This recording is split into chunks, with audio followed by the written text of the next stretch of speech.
بسم اللہ الرحمن الرحیم ایاک نعبد و ایاک نستعین۔ میرے پاکستانیوں، میں ابھی رات کے تقریباً 12 بجنے لگے ہیں، تو میں آپ کے سامنے صرف مختصر بات کرنا چاہتا ہوں، اور وہ بات ہے یہ جو سارا توشہ خانہ کا ڈرامہ چل رہا ہے۔ تو میں یہ واضح کر دوں کہ یہ ضروری آپ کا سمجھنا ہے کہ یہ توشہ خانہ یہ ہے کیا۔ یہ توشہ خانہ 70 سال سے ایک ہی قانون بنا ہوا ہے توشہ خانہ کا، جو جس کو بھی تحفے ملتے ہیں 70 سال سے، چاہے prime minister, president, minister, army chief, وہ ساروں کا ایک ہی قانون ہے۔ اسی قانون کے مطابق جو بھی توشہ خانہ سے میں نے چیزیں لی، اس قانون کے مطابق چلا۔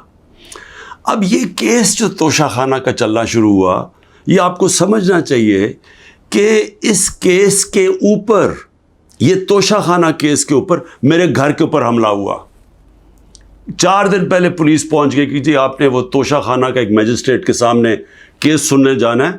4 دن پہلے پولیس پہنچ گئی، اور یہاں پورا میرے گھر کے اوپر 26 گھنٹے اٹیک ہوا۔ مجھے جب 9 مئی کو غیر آئینی اور قانونی طور پہ اغوا کیا گیا اسلام آباد ہائی کورٹ سے، تو مجھے جب جیل میں لے گئے پولیس لائنز میں، وہاں مجھے ایک دم پتہ چلتا ہے کہ ایک جج صاحب، جج ہمایوں دلاور وہاں بیٹھے ہوئے ہیں، اور وہ آپ کے اوپر توشہ خانہ کے کیس کے اوپر کوئی کارروائی کرنا چاہتے ہیں۔ نہ میرا وکیل، نہ مجھے کیس کا پتہ، اور پتہ چلتا ہے کہ وہ ادھر آ کے میرے اوپر فرد جرم لگا کے چلے جاتے ہیں۔ فرد جرم لگا سکتے ہی نہیں جب تک کہ میرے اوپر، جب تک مجھے پوری طرح بتایا نہ جائے کہ وہ ہے کیا، میرے سامنے فرد جرم لگتا ہے یا میرے وکیل کے سامنے۔ جب ہمیں یہ پتہ چلا، اس سے اگلے دن ہم نے ریکیوزل کا کہا۔ ہم نے کہا جی ہمیں ان جج صاحب سے جس طرح انہوں نے کارروائی کی ہے، ہمیں کوئی انصاف کی توقع نہیں ہے۔ یہ 11 مئی کو ہم نے کیا۔ اس کے بعد بہرحال ایک پورا سلسلہ چلتا رہا، جس میں یہ واضح ہوتا گیا کہ ایک پلان بنا ہوا ہے کہ توشہ خانہ میں عمران خان کو ڈسکوالیفائی کرنا ہے۔ مجھے ایک سوال دیے گئے، 35 سوال دیے گئے، کویسچن جج صاحب نے کہ جی ان کے جواب دو۔ محرم کی چھٹیاں بھی تھی، خیر ہم نے بڑا زور لگا کے اس کا جواب تیار کیا۔ میں نے کوئی 1 گھنٹہ عدالت میں کھڑے ہو کے کل سارے سوالوں کا جواب دیا۔ انہوں نے 2 کوئی گواہ رکھے ہوئے تھے، سرکاری گواہ۔ کوئی بھی ایسی چیز نہیں تھی جو میں نے 35 سوالوں میں جواب نہیں دیے، ایک ایک چیز کا جواب دیا۔ اور ایک جگہ جو یہ بات کدھر پھنس رہی تھی جی، کہ آپ نے جی یہاں توشہ خانہ نہیں لکھا، یعنی ہم نے سارے پیسے سب ڈکلیئرڈ تھے، جتنے توشہ خانہ کے پیسے تھے بینک میں ڈکلیئرڈ تھے، وہ سارے میرے الیکشن کمیشن کے سامنے ڈکلیئرڈ تھے، وہ میں جو FBR تھی اس کے سامنے ڈکلیئرڈ تھی، ویلتھ ٹیکس میں ڈکلیئرڈ تھا، سب کچھ ڈکلیئرڈ ہے۔ ایک جگہ پہ کہتے جی یہ پیسہ تو ہے، لیکن یہاں اس کے اوپر توشہ خانہ نہیں لکھا۔ اب یہ میرے اکاؤنٹنٹ نے بھرا ہوا تھا، 40 سال سے میری وہی اکاؤنٹنگ فرم ہے۔ تو میں نے اپنے گواہ میں لکھا کہ یہ اکاؤنٹنٹ کا کام ہے آ کے آپ کو ایکسپلین کرے، پیسے تو ہیں کہ جی اس نے توشہ خانہ پیسے کے آگے لکھا یا نہیں لکھا۔ حالانکہ وہ اکاؤنٹنٹ کلیئر ہے کہ قانونی طور پہ اس نے ٹھیک کیا۔ اب وہ اکاؤنٹنٹ نے آنا تھا۔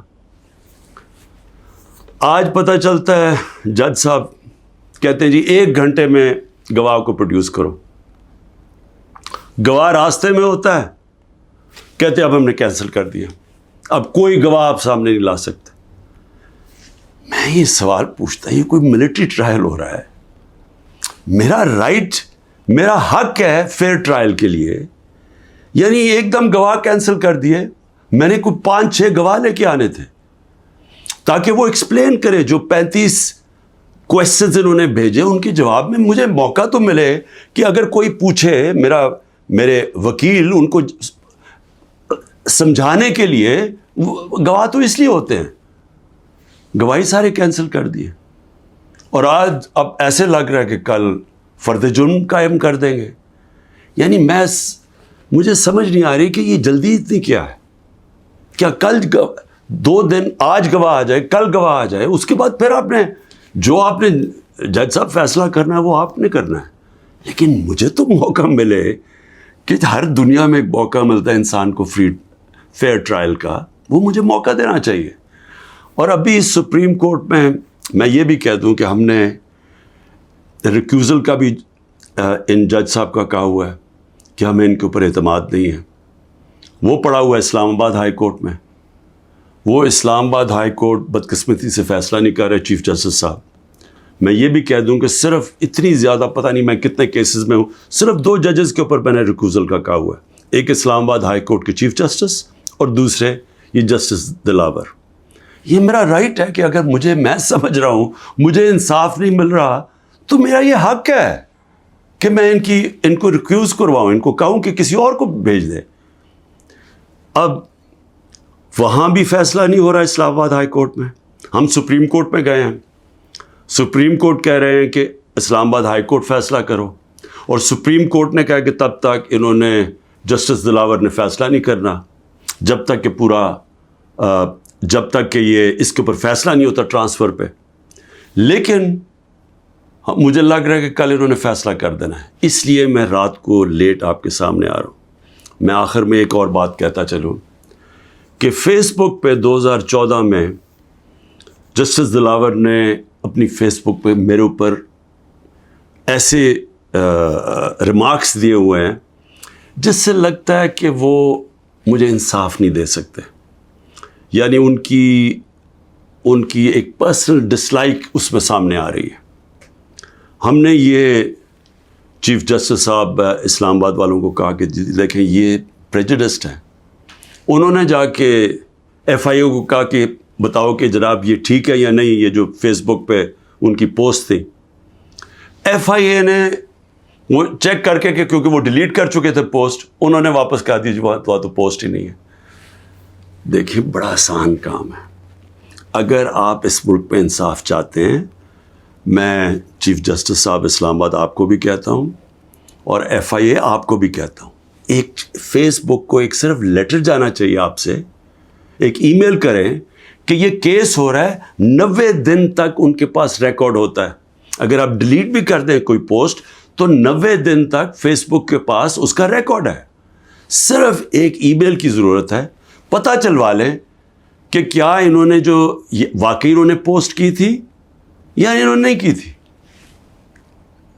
آدھے گھنٹے میں سارا اس کا پتہ چل جائے گا کہ کیا جسٹس دلاور نے واقعی وہ میرے اوپر جو بڑی ان کا مائنڈ شو کرتا ہے کہ وہ شاید میرے سے انصاف نہ کر سکیں، وہ پوسٹ میں ریفلیکٹڈ ہے.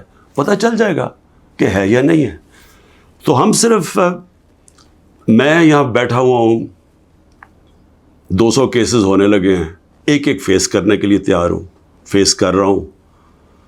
پچھلے 2 مہینے میں 350 عدالت میں کیسز کے اندر میری پیشی ہو چکی ہے. 350، یہ بھی ریکارڈ ہے. میں آگے بھی تیار بیٹھا ہوں، لیکن صرف یہ چاہتا ہوں کہ انصاف ملے. اور انصاف ملنا کوئی مشکل کام نہیں ہے. اگر صرف مجھے یہ موقع دیا جائے کہ اگر میں یہ سمجھتا ہوں کہ کوئی جج میرے سے انصاف نہیں کر رہا تو یہ میرا حق ہے کہنا کہ جی ٹرانسفر کر دیں کیس کسی اور جج کو. تو میں ابھی بھی امید رکھتا ہوں کہ کل فیصلہ کرنے سے پہلے اسلام آباد ہائی کورٹ اور سپریم کورٹ میری بات سنیں گے تاکہ مجھے فیئر ٹرائل مل سکے. شکریہ.